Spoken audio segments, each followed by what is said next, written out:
আমরা অনেকেই কিছু করতে পারছি না কারণ লোকে কি বলবে। বিশ্বাস করেন, লোকে আমাকে কিছু বলার আগে আমি নিজে নিজেকে বলছি। আমি যখন চিন্তা করছি তখন আমি আমাকে থামিয়ে দিচ্ছি, আমি যখন ভাবছি তখন আমি নিজেকে থামিয়ে দিচ্ছি, আমি যখন স্বপ্ন দেখছি তখন আমি নিজেকে থামিয়ে দিচ্ছি, আমি যখন সিদ্ধান্ত নিচ্ছি তখন আমি নিজেকে থামিয়ে দিচ্ছি। লোকের কাছে তো আমি অনেক পরে যাব, কারণ আমি যখন আমার সিদ্ধান্ত অনুযায়ী আমি কোন একটা কাজ করব ওই হিসেবে যখন আউটপুট আসবে তখন আমি লোকের কাছে যাব। কিন্তু লোকের কাছে যাওয়ার আগে আমি আমাকে দমিয়ে দিচ্ছি, আমি আমাকে থামিয়ে দিচ্ছি। আগে নিজেকে ভালোবাসতে হবে, নিজের সিদ্ধান্তকে সম্মান করতে হবে, নিজের প্রতি নিজের আত্মবিশ্বাস রাখতে হবে।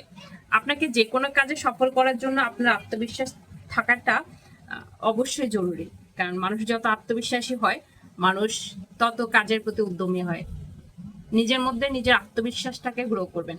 বিশ্বাস করেন, জীবনে কেউ এসে কখনো আপনাকে সুযোগ দিবে না, বলবে না তুমি এগিয়ে যাও, তুমি কাজ করো, আমি তোমার পাশে আছি। এই কথাগুলো খুব কম মানুষ বলেন।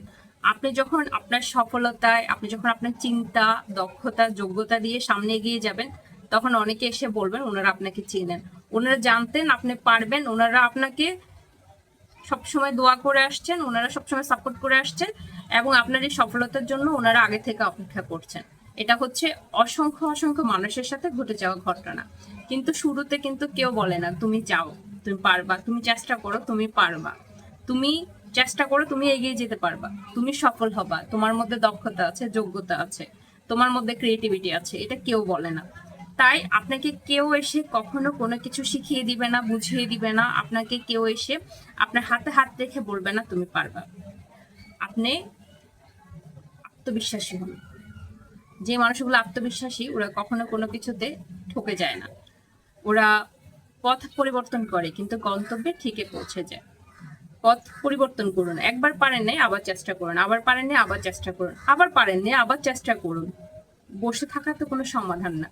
পারিনি, আমি পারিনি বলে যে আমি হেরে গেলাম, বিষয়টা এমন না।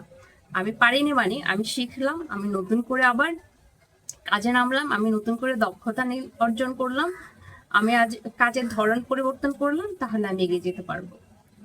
সবার জন্য শুভকামনা। বিশেষ করে যে সকল আপুরা ঘরের বাহিরে যে কাজ করে উপার্জন করার সুযোগ পান না, আর উপার্জনটা প্রত্যেকের করা উচিত। কম হোক বেশি হোক, হোক না খুব সামান্য, এটা আপনার আত্মসম্মান, এটা আপনার যোগ্যতা, আপনার দক্ষতার বহিঃপ্রকাশ। আমার ভিডিওটা যদি ভালো লেগে থাকে প্লিজ লাইক কমেন্ট শেয়ার দিয়ে পাশে থাকবেন। আমাকেও সুন্দর সুন্দর কমেন্টস করে উৎসাহ দিয়ে যাবেন। আমার এগিয়ে যাওয়ার জন্য আপনারাই আমার অনুপ্রেরণা। আপনাদের সুন্দর সুন্দর ছোট ছোট কমেন্টসগুলো, এগুলো আমার আত্মবিশ্বাস তৈরি করতে সহযোগিতা করে। ধন্যবাদ।